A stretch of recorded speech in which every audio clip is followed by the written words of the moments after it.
bobagem, né? Aí ele prefere que chama ele de missionário GG. Quem conhece o GG? Aí já fica mais fácil, né?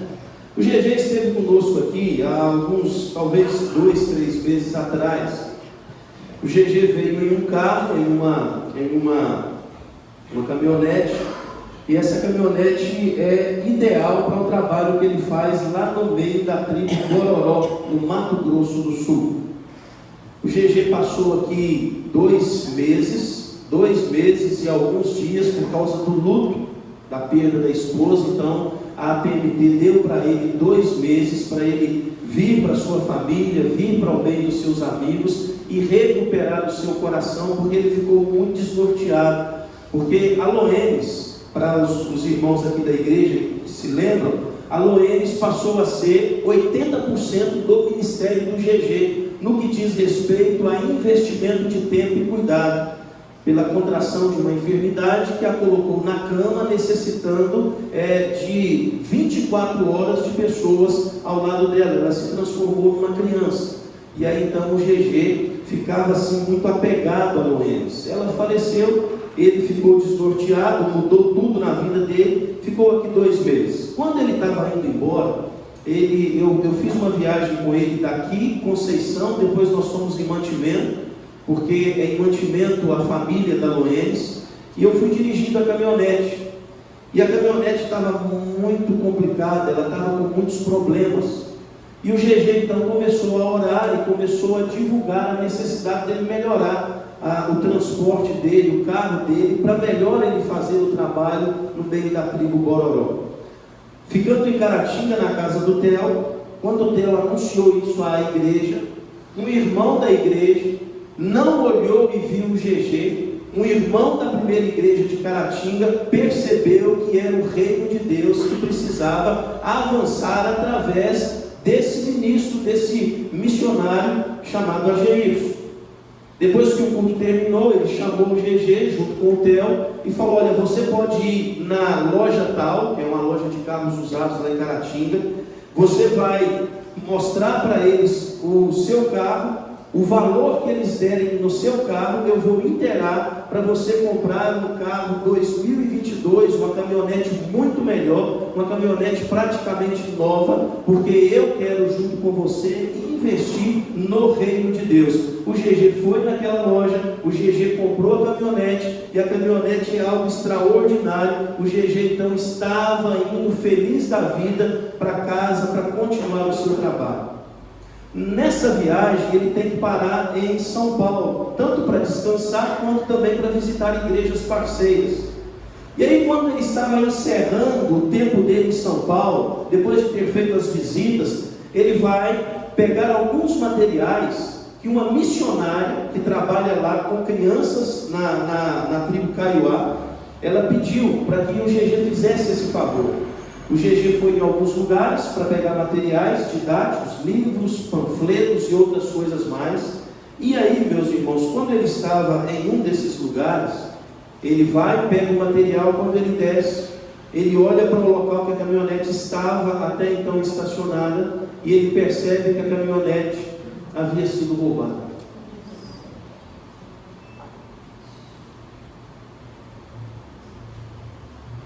Fica aquele desespero naquele primeiro momento.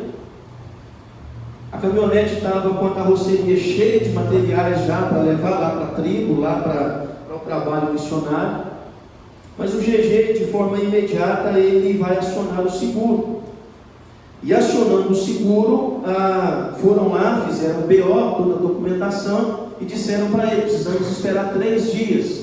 Porque 3 dias é o tempo que de repente a polícia ou alguma situação possa revelar onde esteja a caminhonete. Então o seguro não precisa dar outra caminhonete ou o valor daquela caminhonete. Passaram os 3 dias, não encontraram o GG inseguro, porque eles não estavam mandando para ele nenhuma notícia. Aí ele colocou no grupo e nós começamos a orar, começamos a colocar isso diante de Deus, porque é uma ferramenta extremamente necessária para o trabalho que ele faz lá na tribo Bororó. Louvado seja Deus, o GG vai receber integralmente o valor da tabela FIP daquela caminhonete, e ele vai poder ir a uma agência, a uma loja lá em São Paulo mesmo, e comprar algo que seja semelhante, para que o reino de Deus possa continuar crescendo através da vida e do ministério do nosso irmão. A grande questão, meus irmãos, é o seguinte: GG compra uma caminhonete melhor, para melhor servir o reino de Deus, para que o reino de Deus pudesse avançar. Mas de repente vem um imprevisto que coloca o coração do GG na insegurança, mas Deus, que é o nosso socorro bem presente, que é o nosso seguro total, sempre entra com a intervenção e traz o que é necessário para que de fato os filhos comissionados dele possam continuar avançando com o Evangelho, e é isso que vai acontecer na vida do GG. E nós estamos diante de um texto que você vai me perguntar assim: e aí? O que tem a história do GG com o texto que a gente leu? O texto que nós estamos nele está afirmando para nós o avanço do Evangelho. O texto desafia o nosso coração a entendermos que esse tempo é tempo de avançarmos com e na vida do Evangelho. Mas aqui é uma narrativa simples, que você, ao ler esses 7 versos, já entende o que está acontecendo. Era uma casa de profetas, ou seja, era um seminário, onde haviam alunos e alguns mestres. O maior deles, Eliseu. Esse lugar ficou pequeno. O número de alunos estava para além da capacidade daquele espaço físico. Lembrando, meus irmãos, que não eram tempos fáceis. Ainda pairava sobre Israel a maldade de Acabe e Jezabel. Ainda havia perseguição a profetas. Ainda Israel estava vivendo de forma errada diante do seu Deus. Havia ainda prostituição espiritual. Havia ainda uma idolatria a respeito de Baal. E a grande questão que não era uma seara fácil de se lançar a semente da vontade de Deus. Todavia, meus irmãos, o avanço do Evangelho não depende do homem e não depende da circunstância. O avanço do Evangelho depende do Deus que é poderoso, soberano e faz as coisas acontecerem segundo a vontade dele. E aqui, nesse quadro dramático, o Evangelho está crescendo. E esse fator de que aquele lugar ficou pequeno para o número de estudantes, para o número de seminaristas, mostra para nós esse avanço. Aí então, um menino, um seminarista, chega perto do seu grande mestre, do seu tutor Eliseu, e diz o seguinte: ficou pequeno, nós precisamos alargar nossas divisas.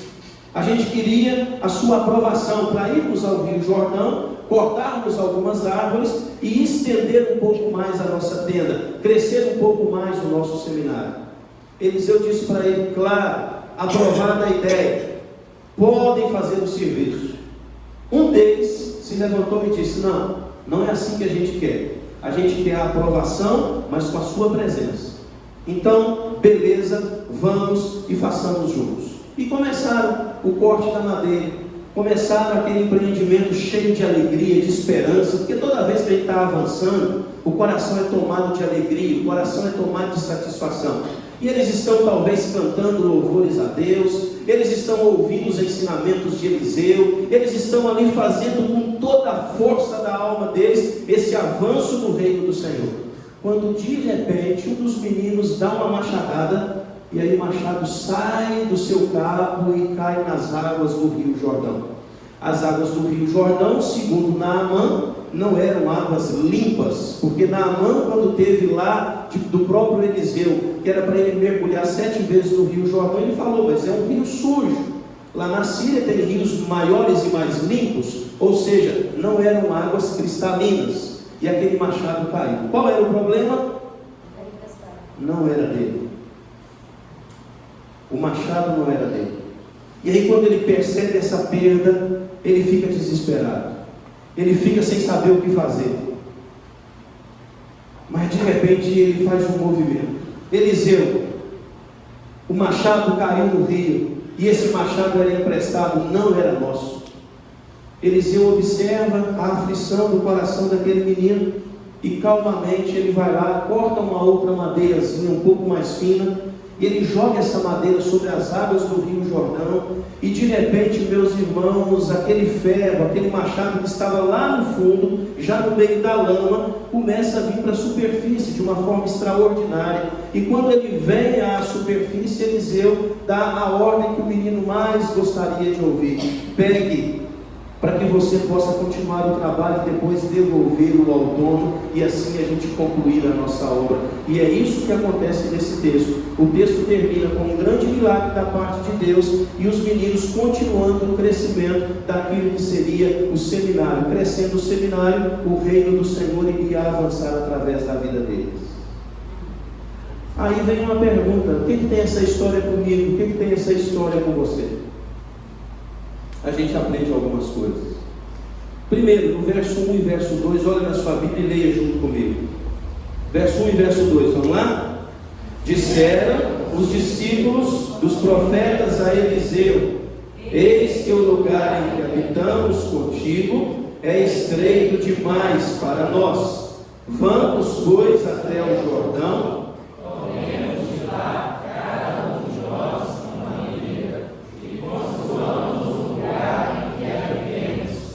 Respondeu ele: ide. Presta atenção, primeira coisa, para nós entendermos aqui o que está acontecendo, para que eu e você saiamos daqui na mesma perspectiva de que é tempo de avançar. Primeira coisa que nós aprendemos nesses versos é: devemos ter o desejo de empreendermos para alcançarmos mais.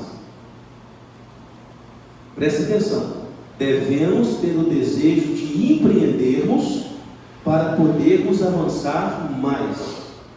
Preste atenção, não podemos permitir que a atualidade ponha limites na nossa trajetória.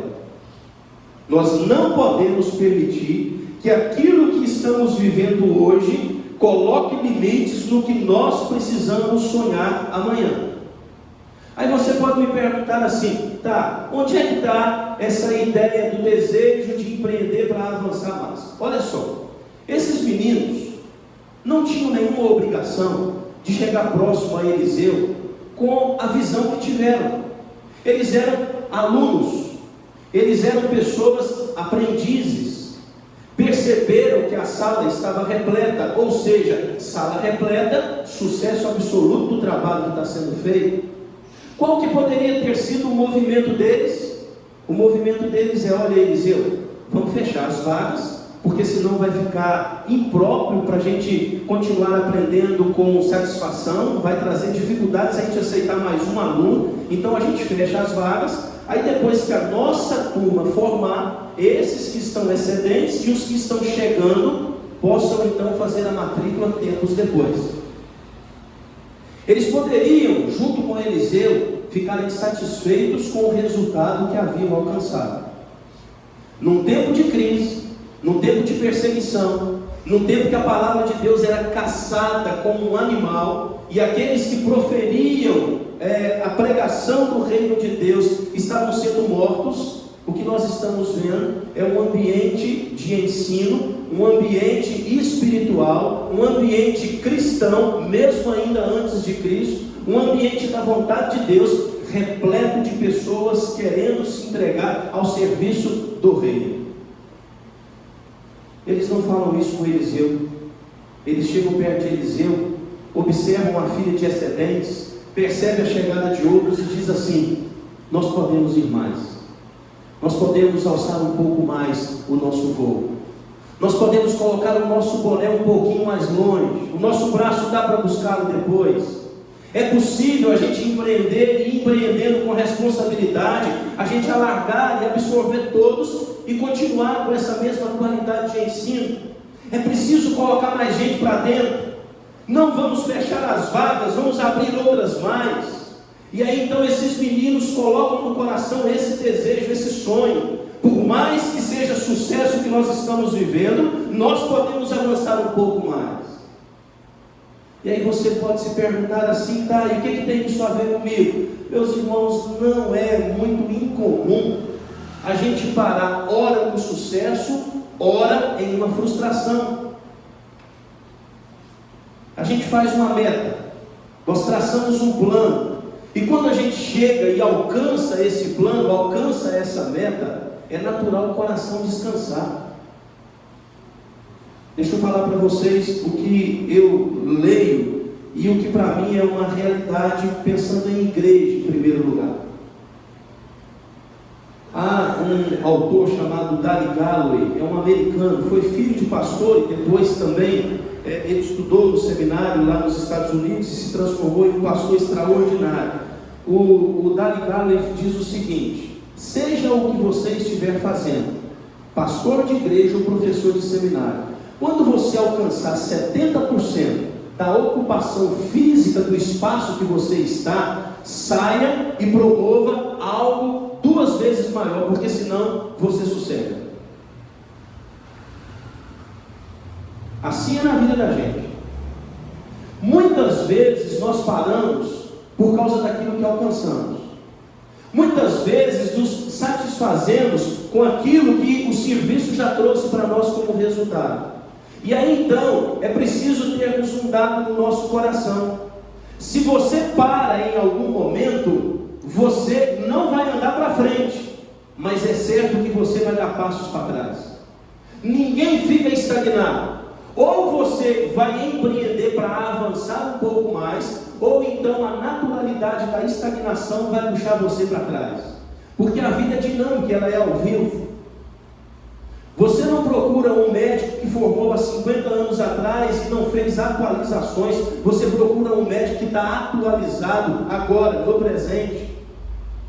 Você não vai em algum lugar onde você não sente segurança com relação àquilo que é o tempo que nós vivemos. Você vai onde a leitura do tempo ela é melhor apresentada, ela é melhor informada para o nosso coração. Do mesmo jeito, meus irmãos, é a gente pensar na igreja. Nós precisamos pensar na igreja no empreendimento. Nós precisamos pensar na igreja no crescimento. E aí eu não estou dizendo para você igreja física, espaço físico, não. Eu estou dizendo para você pessoas. Eu estou dizendo para você que se tem um lugar vazio do seu lado, significa que nós precisamos ir atrás desse mais um. E esse mais um, Deus quer salvá-lo através do meu empreendimento, através do seu testemunho e a sua pregação.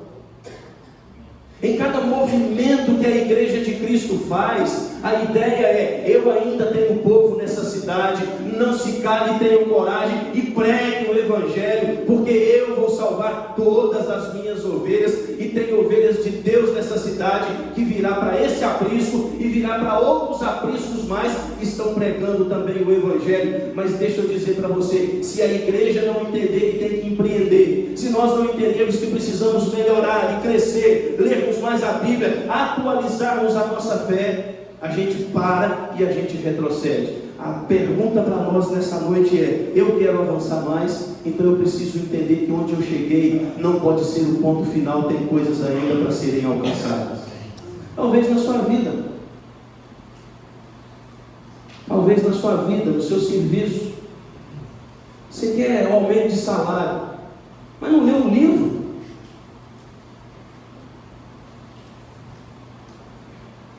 Um menino falou comigo um negócio, mas eu matei ele também. O menino chegou perto de mim, na cara dura: ei pastor, falei: oi, meu sogro. Falei: rapaz. Aí veio a sacada: para ser meu genro, a pergunta é: quantos livros você já leu? Eu já li o livro de Judas. Não, o livro de Judas é um livro de um capítulo da Bíblia. Eu estou falando é livro além da Bíblia. Quantos você já leu? Ih, pastor, não pode ler não. Então não serve. Fala mal do patrão, fala mal do amigo que está do lado trabalhando naquela repartição, fala que tem que ganhar mais porque merece, mas não atualiza, mas não movimenta, mas não avança, mas não se preocupa em ver algo que tem a ver com a projeção de onde ele está. É a mesma pessoa, 1º de janeiro, 31 de dezembro. Você vai conversar, são as mesmas histórias, as mesmas ferramentas, e ainda ferramentas que estão sem serem afiadas. Trabalhou o ano inteiro sem afiá-las, um momento sequer. igreja, meus irmãos, tem que ser viva. A igreja tem que saber ler o tempo dela. Preste atenção, estou falando de igreja agora, depois eu vou para a nossa vida. Preste atenção. A igreja tem que parar de responder pergunta que ninguém está fazendo. A igreja tem uma mania de ficar respondendo pergunta que ninguém está fazendo. A pergunta é atual. Você sabe com quantos anos eu fui ter o meu primeiro celular? Nokia SMS, era um negocinho difícil de ligar, era um telefone complicado. Eu estava com 26 anos já no seminário. Hoje, meus irmãos, o smartphone, hoje o iPhone, eu não sei nem que número está mais, deve estar no número 16, está no 16, está no 15. Olha só para você ver, eu nunca tive um. Eu não tive o primeiro, já está no 15. Agora, se eu não entender, meus irmãos, que eu preciso conversar com esse tempo, responder a pergunta que se faz agora, você não vai me aguentar como pastor daqui a um ano. Porque eu vou começar a falar coisas que não tem nada a ver com o que você está vivendo. Eu vou começar a falar coisas que não tem nada a ver com a sociedade que nos acolhe. Eu vou olhar para dentro, o meu umbigo vai ser o meu mundo. A nossa igreja vai ficar internalizada. Igreja não é para dentro, igreja é para fora. Eclesia é uma reunião que está para o mesmo propósito do lado de fora dela. Mas às vezes a gente quer internalizar os movimentos. Agora deixa eu dizer para você, para de falar mal da sua família. Vai melhorar o seu coração para que ela melhore através de você. Você é chato demais, tem hora. Tem hora que o espelho tem vontade de falar com você. Não chegue mais, porque eu não quero te ver. Você está chato demais.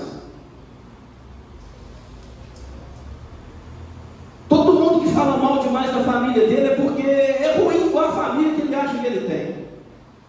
Não procura melhorar, não procura ter uma conversa diferente, não procura ter mansidão, domínio próprio, não tem acolhimento. Rapaz, cada família que nós temos é um presente de Deus, é uma dádiva dele. Nós precisamos trabalhar a nossa família através da nossa melhora todos os dias. Todos os dias é tempo de melhorar, é tempo de avançar. Não sei, você que já está casado há um tempo, tem os seus filhos, talvez os seus netos, ainda precisa avançar, ainda precisa melhorar, ainda precisa saber conversar melhor com essa geração que está agora. Você que é mais velho, eu que sou mais velho, devemos ser padrão de fé para os mais novos que estão chegando e não ficar apontando o dedo para os erros deles. Isso é fácil demais. Os adolescentes do nosso tempo, eles não são como nós na nossa adolescência. Mentira pura, você era do mesmo jeito. Você só não tinha celular e as oportunidades que os nossos têm hoje. Agora presta atenção, vamos avançar. Vamos avançar na nossa família, vamos avançar no nosso trabalho, vamos atualizar, vamos ler um livro, vamos ver um bom vídeo, vamos ver coisa que nos coloca para frente. Empreender para avançar, empreender para alcançar aquilo que é possibilidade. Meus irmãos, esse texto nos convida a essa realidade. E a minha pergunta para você é: onde é que você quer chegar? Onde é que você quer chegar? Se você não sabe essa resposta, você não consegue empreender. Agora, se você tem essa resposta, você tem um alvo. Tendo um alvo, você vai fazer o caminho. Qual que é o alvo que você tem? Qual é o sonho que você tem? Segunda coisa, meus irmãos, agora lá no verso 5, olha lá, vamos ler juntos? Verso 5. Sucedeu que quando eles derrubaram o tronco, o machado caiu na água. Ele gritou e disse: ai, Senhor, porque era necessário. Segundo, enfrentar os imprevistos com responsabilidade. Enfrentar os imprevistos com responsabilidade. Não era meu, está no fundo do rio. Andar com Deus não significa isenção de imprevistos. Andar com Deus não significa que a vida vai ser uma marmelada. Andar com Deus não significa que tudo vai dar tudo certo o tempo todo. Andar com Deus significa que você vai ter responsabilidade e sabedoria para lidar com cada mesa que você se assentar. É uma mesa de festa, você sabe soltar confetes. É uma mesa de dificuldades, você sabe parar o coração e buscar a orientação de Deus para saber qual o próximo passo você vai dar. A família está bem, aí você celebra com ela. A família está com dificuldade, você acolhe e vai dar um rumo. Você, entendendo esse movimento do empreendedorismo, você entendendo que é tempo de avançar olhando para Deus, os imprevistos não te param. Eles apenas vão contribuir com a sua maturidade, porque a cada um que você vence, melhor você fica para o próximo. E esse menino aqui está com um grande problema. O imprevisto é gigantesco, porque a gente tem que voltar na cultura dele. Hoje machado é uma coisa que quase não se usa mais. Hoje é motosserra. Hoje machado, serrote, esses negócios a gente quase nem vê. Quando você vê, você assusta. Naquele tempo o machado era ferramenta nobre. Pouquíssimas pessoas tinham, geralmente os ricos. Você não tinha um machado a cada esquina, você não tinha loja que vendia esse tipo de ferramenta. Ele pegou esse machado emprestado, e por ser algo raro, era caríssimo. Eu vou falar um negócio com você. Eu comi miojo, não foi pouco no seminário, não, foram muitas vezes, porque eu não tinha dinheiro para comprar outra coisa. Você quer saber de um moço que é lascado, meu irmão? Você vai conversar com um seminarista. Eu andava, quem conhece Belo Horizonte, eu morava na Cidade Nova, é mais ou menos 8 quilômetros até o Palmares. De frente com o Minas Shopping está o nosso seminário. E eu morava lá. E aí o Theo e o Clóvis estavam já no 4º ano, eles tinham aula 2 vezes por semana, que era a quarta e a quinta-feira. Então segunda, terça e sexta eles não estavam em casa. Quando estavam eu ia de carona na moto com eles. Quando não tinha caroninha, meus irmãos, tinha que caminhar 8 quilômetros, porque eu não tinha dinheiro para pagar o ônibusinho vermelho. Eu não tinha dinheiro para pagar a passagem de ida e volta, tinha que caminhar. A minha família em Pedra Bonita, e a Miriam dando conta dos meus filhos, e eu lá tinha que dar conta da minha vida, e eu caminhava. Eu fui trabalhar numa igreja no 1º ano, sabe por quê? Para servir o reino de Deus e crescer, mas para eu ter uma casa no final de semana, para eu comer uma comida boa, uma comida que fosse bacana. E aí então eles só me davam a passagem, lá Santa Luzia, no bairro Baronesa. Eu pegava o ônibus sexta-feira à noite, eu ficava doido para chegar sexta-feira à noite, aí eu pegava o ônibus, ia e voltava só no domingo depois do culto. Meus irmãos, eu era tratado como pastor e eu comia como seminarista. Eita, comida boa, viu? Mas meus irmãos, lá em casa, por muitas vezes, eu tinha miojo. Por muitas vezes era arroz com feijão.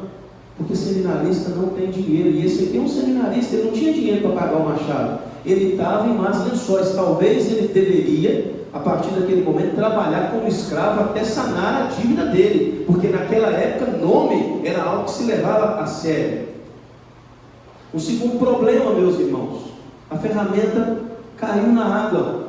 Então nós vamos ter dificuldades para continuar o serviço. Vai atrasar. Nós perdemos algo importante no empreendimento. Esses 2 problemas estavam instaurados ali. Meus irmãos, um grande problema chegou para a vida daquele menino. O que não é novidade, chega problema para mim e para você. O que não é novidade, nós ficarmos sabendo de algum imprevisto que bateu a porta.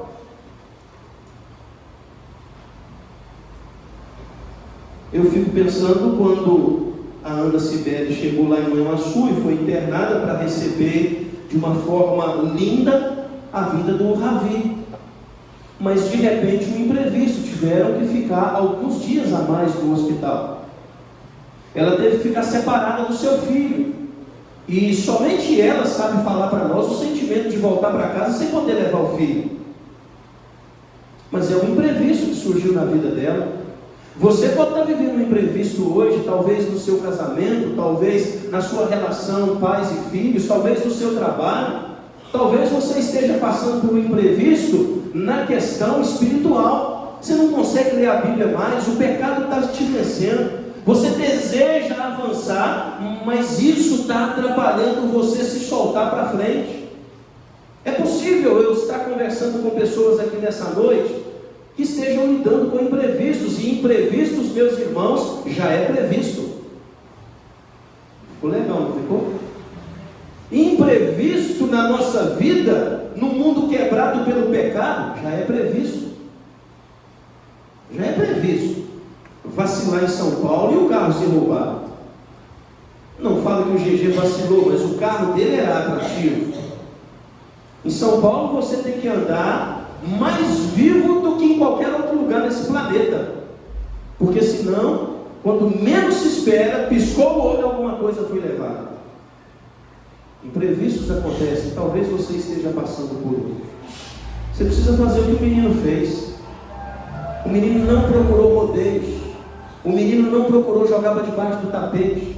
O menino não procurou o caminho mais fácil. O menino chamou por Eliseu e falou: olha, o machado caiu. E o problema, profeta, que não era nosso. O problema é que nós temos um grande problema. Você sabe qual que é o nosso problema às vezes? Tentar o caminho mais fácil. Procurar os atalhos. Atalhos não levam a lugar nenhum, a não ser em um sofrimento maior. Agora, se você olha para um imprevisto e com responsabilidade, você trata isso sobre a mesa, as coisas tendem a dar certo. Tem um problema na família, mas não está disposto a resolver. Tem um problema no trabalho, mas não está disposto a baixar a bola. Tem um problema na igreja, mas quer ser o santarrão, a santarrona. Tem um problema consigo mesmo. Eu não posso pedir ajuda, porque senão o que vão dizer da minha reputação? Vão pensar que eu sou fraco. Aí você não trata imprevistos com responsabilidade. Eu estou falando da questão da Ana Cibele, porque eu achei muito interessante a forma dela e da família dela. Porque uma das coisas que a Isaura falou com a Nilvia me reportou, é que precisaria de uma casa de apoio, porque ela ficaria lá nesse período, dela e a mãe. E aí eu acho que não sabiam que tinha a casa de apoio do próprio hospital. Eu já entrei em contato com o pastor Bruno da terceira igreja de Manhuaçu. Eles têm uma casa de apoio extraordinária. Liguei para ele, ele falou: Valdinei, é só você me falar quantas pessoas, que nós vamos estar aqui prontos para recebê-las com toda alegria e com todo cuidado. Mas eu achei interessante porque a Isaura, ela foi atrás de algo para resolver o imprevisto com responsabilidade. Ela não virou as costas, e ao mesmo tempo eu conversei com a mãe da Cibele, muito inteligente. A mãe da Cibele falou: não, pastor, pode ficar tranquilo, nós já organizamos aqui, já está tudo certinho, nós não estamos precisando de mais nada, mas muito obrigado pelo cuidado que você e a sua igreja está trazendo sobre a vida da minha filha, mesmo você não nos conhecendo. O imprevisto, você olha para ele de frente, e você com responsabilidade luta para resolvê-lo, mas sem jogar nada por debaixo do tapete. E a última coisa, meus irmãos, para a gente encerrar aqui, está aí nos versos 6 e 7, nós vamos ler juntos e vamos encerrar. Olha aí versos 6 e verso 7, vamos lá?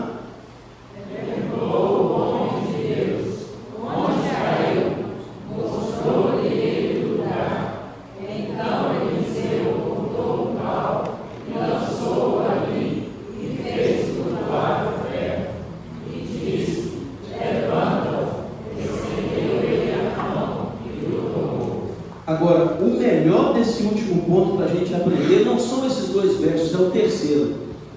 É aí que você precisa tirar a mensagem do que acontece no sexto e no sétimo. Porque só acontece no sexto e no sétimo que vocês leram por causa do terceiro. Leiam o terceiro bem forte para a gente encerrar. Não, todo mundo junto, vai lá, olha a Bíblia aí, vamos lá. Disse um.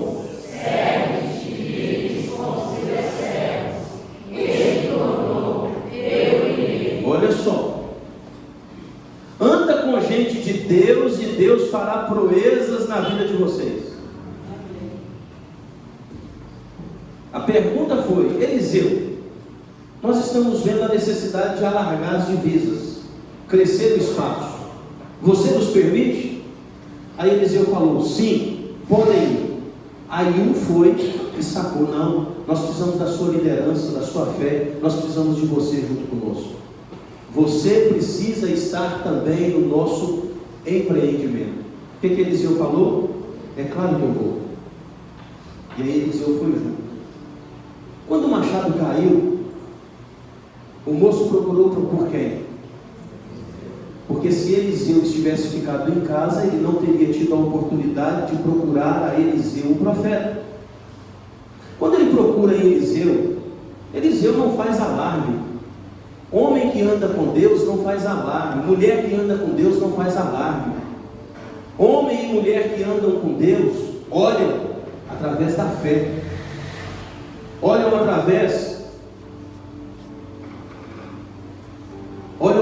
do movimento que se conecta ao coração em Deus. E Eliseu só faz uma pergunta simples. Talvez ninguém nem ouviu a pergunta, só o moço. Onde caiu? O moço, talvez sem falar nada, só apontou o dedo. O que Eliseu faz? Vai lá e corta uma árvorezinha. Provavelmente ele tenha limpado aquele madeirozinho no meio. Ele joga esse madeiro sobre as águas e o sobrenatural vai acontecer, porque Eliseu não era um profeta, Eliseu era a representação imediata de Deus no meio dos seus filhos, e sobrenatural quem sabe fazer é Deus.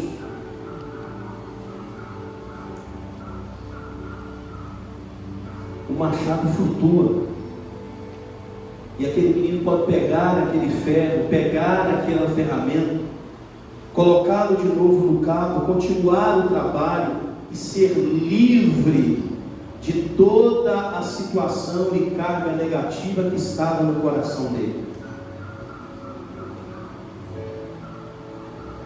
Eliseu, meus irmãos, já tinha sido instrumento de Deus para outros grandes milagres. Milagres para Eliseu não eram novidades. Quando Eliseu foi procurado por Naamã, de forma extraordinária ele é usado, e Naamã é liberto da lepra e é salvo pela graça.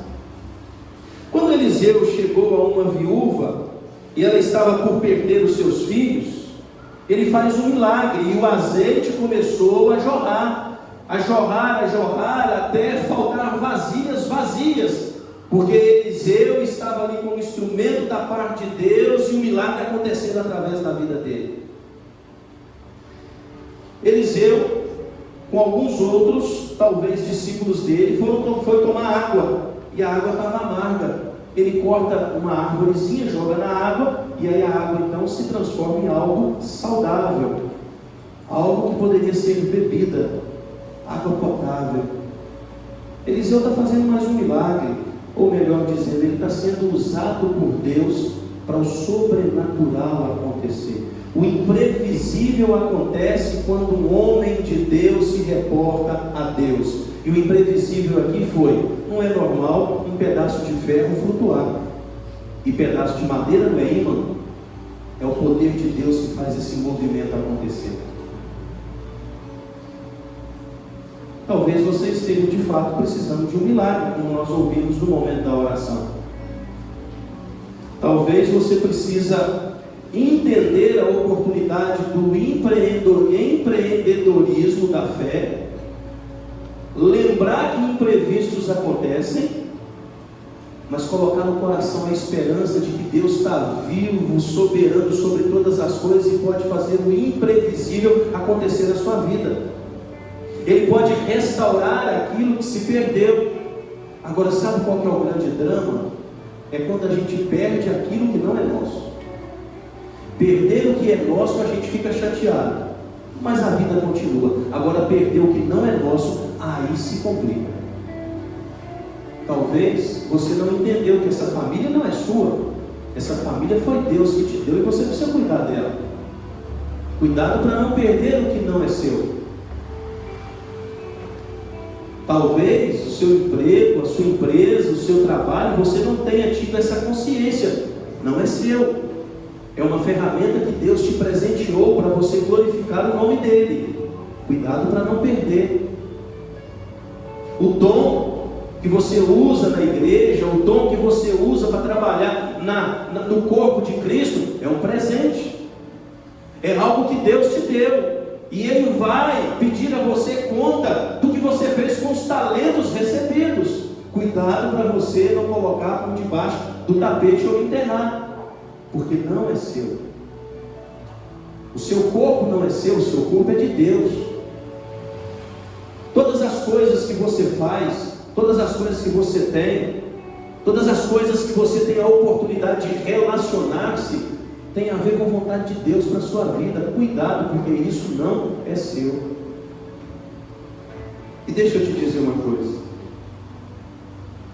Houve um tempo que o Eliseu perfeito pisou essa terra. E esse Eliseu perfeito andou também com seus discípulos.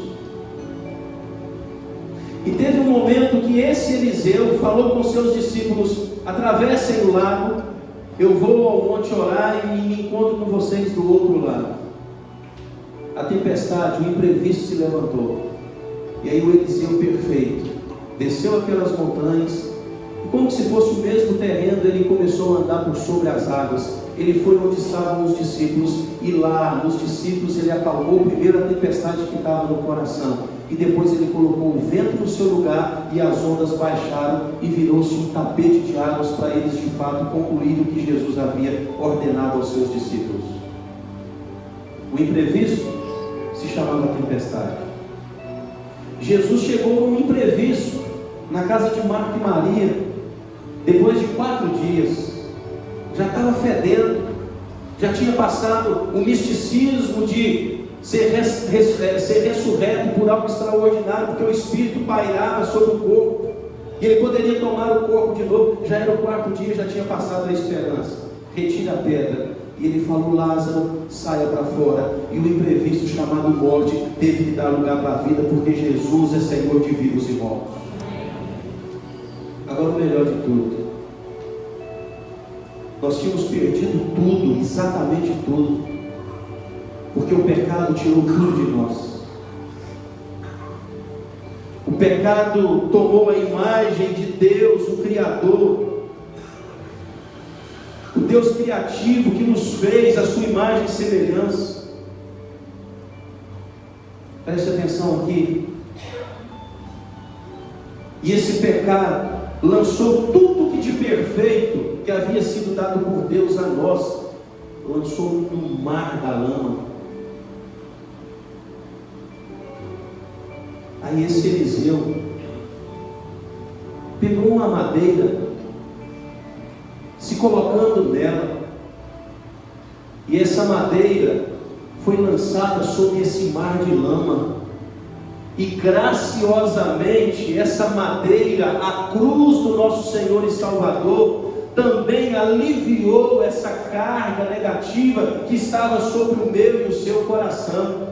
E ele disse para nós: olha, a partir de hoje vocês são os meus discípulos, novas criaturas, e eu estarei convosco todos os dias até a consumação dos séculos.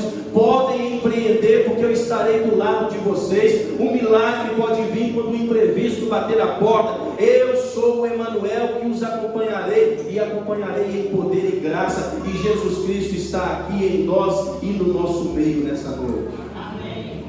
E Ele está para aliviar tanto a mazela do nosso pecado, através do madeiro dele, quanto também Ele está aqui para aliviar talvez o imprevisto que bateu a sua porta e tem tirado o seu sono.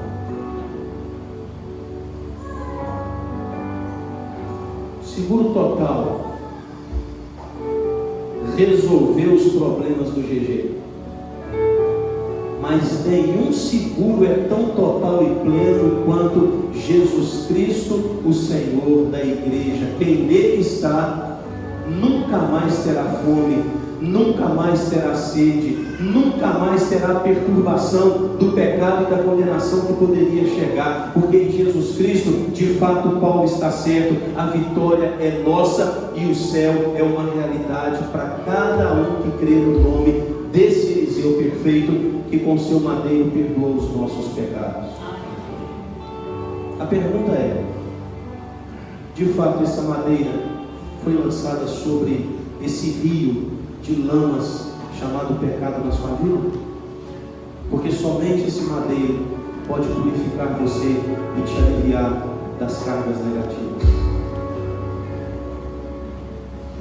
Você está precisando talvez de um milagre.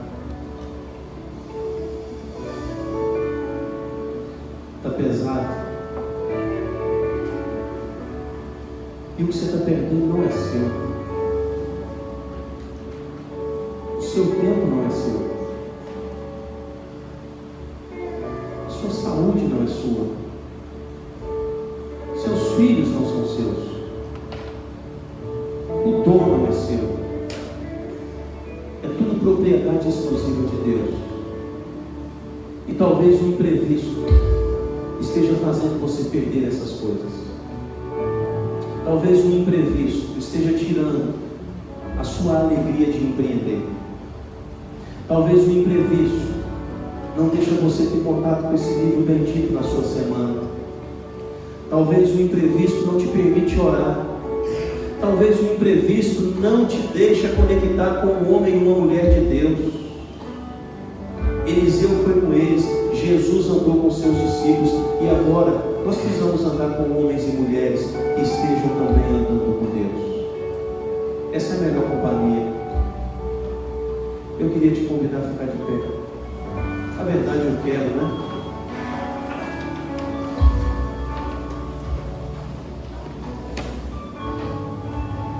A que altura da viagem você está? A que altura da viagem você está?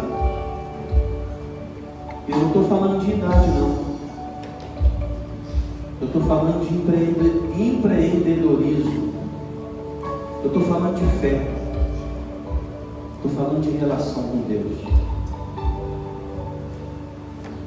Eu estou falando se de fato você já foi aliviado dessas cargas pelo madeiro que um dia segurou Jesus Cristo, mas que ao terceiro dia da morte dele, ele ressuscitou para ser a nossa vida. Quem sabe você não tenha a paz no coração para enfrentar os imprevistos da vida. Quero que você feche os seus olhos.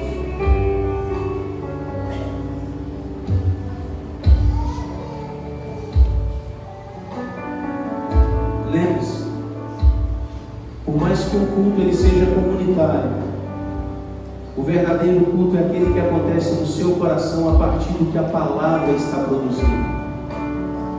E hoje, se ouvirdes a minha voz, não endureçais o vosso coração. Porque aquele que me confessa diante dos homens, eu o confessarei diante de Deus, meu Pai.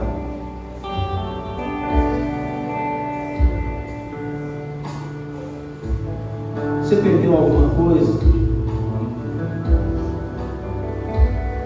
Se você perdeu e você está querendo organizar isso, você está querendo novamente ter alegria para empreender, para avançar, seja na vida pessoal, seja na vida ministerial, seja no particular ou familiar. Se você tem alguma coisa para colocar diante de Deus nessa noite, assim como aquele menino colocou diante de Deus na figura de Eliseu, se você quer apresentar alguma coisa para Deus nessa noite, dizer: Deus, eu preciso vencer esse imprevisto, eu preciso, Deus, avançar, eu não posso parar onde eu cheguei, eu quero, Deus, ter expectativas, eu quero ter desejos, eu quero que sonhos renasçam no meu coração, eu quero viver algo novo na presença do Senhor. Eu quero acreditar que o Eliseu perfeito, Jesus Cristo, está comigo e Ele vai me conduzir segundo a boa, perfeita e agradável vontade dEle. Se você tem alguma coisa para colocar diante de Deus nessa noite, eu quero te convidar para você vir aqui à frente e nós vamos orar juntos. Nós vamos orar juntos. Você quer apresentar algo para Deus nessa noite? Para Deus, eu estou vivendo algo parecido. Eu tenho